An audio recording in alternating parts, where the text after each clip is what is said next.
Thanks for staying with us on The What Now. We are staying on the China-Africa Summit. Now, in the meantime, Nigeria has signed several memoranda of understanding with China as part of efforts to further deepen bilateral relations.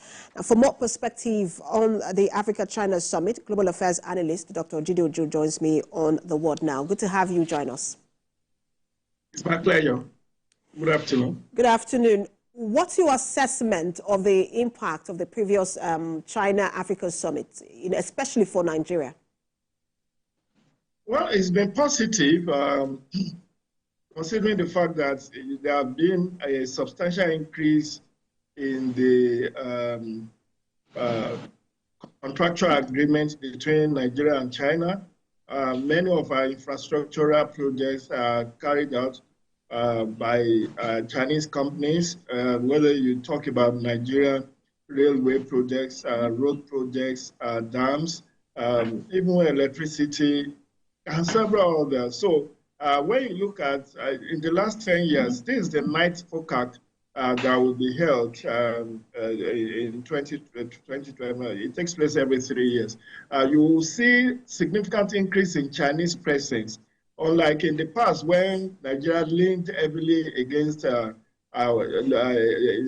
Western support, when it always goes to Britain, goes to US, to Europe for assistance, particularly development assistance. So it's obvious that this many of the infrastructural development, even the very recent one that the President commissioned during his first anniversary in office in Abuja and Lagos, many of these projects were actually carried out by the Chinese contractors, whether it's CCECC, Y, or any other one. So to that extent, the non-aligned movement that Nigeria belongs to has paid off, because now we can do deals with any country whose terms of trade and terms of agreement, is favorable to us, rather than to continue to sign very slavish contracts with Western companies or Western government, which has been responsible for our snowballing huge debt with Paris Club and the London Club of Creditors. Even though I also worry about our snowballing credit loans from China as well. Yeah, but I also wanted to talk about see what they have done. Whether this is mutually beneficial, because there was this unfulfilled pledge there is this unfulfilled pledge from China. That was the previous in the 2021 summit.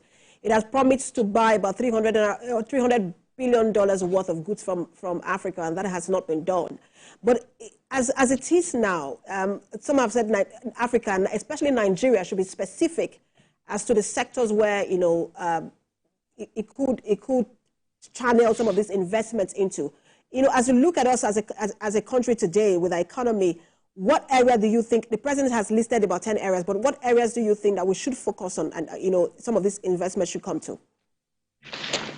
Well, they are very glaring. Infrastructure, security, education, health, even agriculture, and the general governance system of Nigeria is in that need of a fresh of breath here. Look at our ICT. Our ICT is still at a very crude and developmental stage, whereas China has been able to master the use of information communication technology to carry out a lot of its projects. So these are quite obvious areas of partnership. I would think Nigerian government and indeed states that wants to partner with China needs to look at. It's heartwarming that Kaduna State government has also signed some agreements with China for infrastructural development. Governor Obasani was with the president on this trip, and you could see him grinning from ear to ear when he signed the agreement yesterday. But I just worry about this ballooning foreign debt. And aside from that, my dear sister, it's also the recent experience where, because of contractual agreements, breakdown in contractual agreements with a Chinese company between Ogun State government and the Chinese company. We have had, is it 3 or 4 of our presidential jets that have been seized, and this is quite embarrassing. It's very, very embarrassing. I guess yes, it speaks to the idea of due diligence, and I want to believe that African leaders are doing due diligence, even as they sign these partnerships. We do have to leave it there. Thank you so much for your time. Global Affairs Analyst, Dr. Dide Ojo. Always a pleasure to have you on. My pleasure too. Have a great day. Keep safe.